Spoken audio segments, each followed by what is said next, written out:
President Trump's decision to next week impose trade tariffs of 25% on steel and 10% on aluminum imports. Now, of course, President Trump campaigned on a promise to protect domestic U.S. industries, and that included the use of tariffs.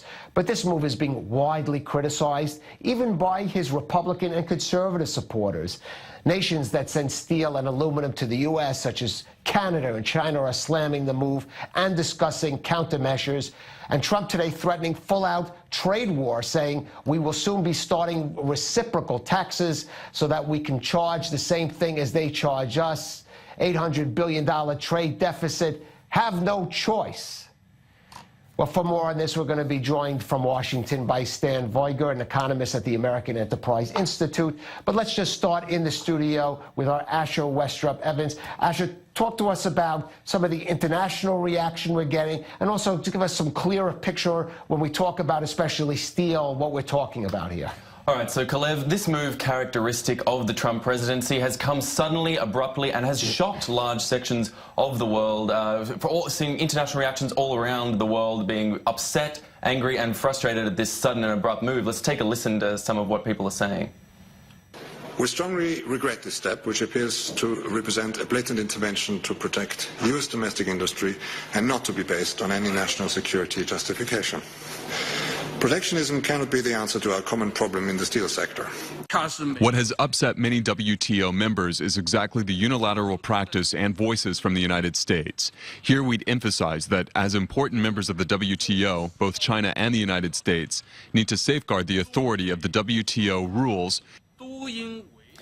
Now, it's interesting to note, Kalev, Trump here is citing this Section 232 of the Trade Expansion Act, this protection for national security matters, to allow him to increase tariffs in accordance with the WTO rules. It's interesting to note he's saying that China is effectively dumping steel into the market and undermining the U.S. steel market. But if we take a look at some of the numbers here, China accounts for merely 1% of U.S. steel imports, where Canada, one of the U.S.'s major allies, accounts for their major importer, 16%. So it seems a bit of a baffling argument that he's relying on this Chinese supply argument as a basis for this move. And if we look as well at the impact on the U.S. steel market itself, in the U.S. itself, 140,000 people are employed directly in steel mills. However, there are a further 6.5 million working in industries that consume steel, seemingly an odd balance for someone who's supposedly trying to protect U.S. jobs with this sort of tariff move. Well, let's go right to Stan Voiger on that move. Is this going to protect U.S. jobs or cost U.S. jobs? No, this is for sure going to cost U.S. jobs. We saw that when President Bush enacted similar but more moderate steel tariffs. This is terrible policy, but it's not super surprising because it fits him with the broader, sort of economically illiterate, zero-sum belief that this administration has long espoused on immigration, on trade policy. And so, while terrible, I think this is something that we could have expected. Something we could have expected, and President Trump saying trade wars can be good and easy to win, Stan. Is that right? No, look, I think that kind of statement, I think, confirmed some of the reporting yesterday that this was more the consequence of an angry president throwing a hissy fit than a very polished policy decision based on informed input. I do not think that trade wars are easy to win. It's not even obvious what winning a trade war looks like, because ultimately these trade relationships help both sides, and destroying them will hurt both sides. And Stan, we saw the market take a dive in the last couple of days since this move was announced. Looking forward, do you think that's a momentary blip, or something like this could have an impact going forward on the markets? Well, I think part of it, that will partially depend on the response from the U.S.'s trading partners. Of course, because these tariffs are enacted on what are pretty blatantly fake national security grounds, we can expect a response. And then the concern is that these tariffs will indeed lead to a broader trade war, in which case I would expect the market to respond negatively again.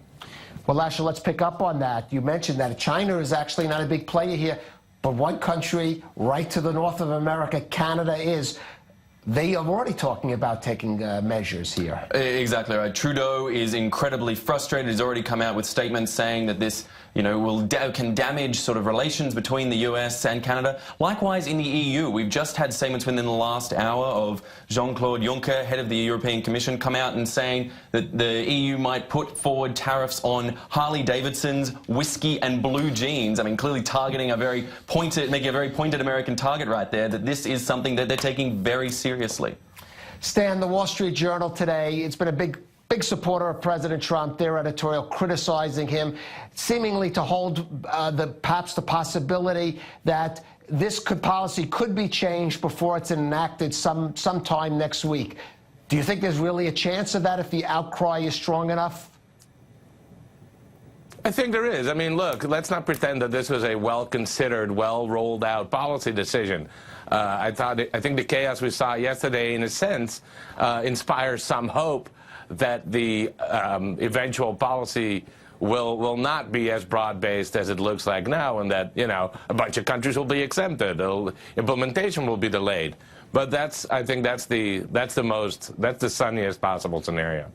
Perhaps, Asher, but as Stan mentioned, President Trump ran on this. He's carrying out what he promised to do. Exactly right. And Wilbur Ross, his Commerce Secretary, has come out in recent hours stating that this plan, as it stands at the moment, this tariff plan intends to be global, with no exceptions made for allies such as Canada or the European Union or any other allies that might be trading with the US. And it's going to put a lot of these countries on the back foot, feeling very frustrated and angry and upset at the potential for, the disruption of major free trade treaties such as NAFTA or other treaties, which, again, do keep in line with Trump's promises, but the abrupt nature of this announcement and the sudden way in which he's announced it does make it seem like a bit of an ill-thought-out move, an ill-conceived move, and a lot of analysis coming out of the White House now seems to back that idea. This is an abrupt move of a president stuck in a corner, feeling uncomfortable and feeling distraught at the situation that he's found himself in. Except we know President Trump, something he hates to say, I was wrong, I made a mistake. Precisely. So, Asher Westropp-Evans, and in Washington, Stan Weiger at the American Enterprise Institute, thank you so much for joining us.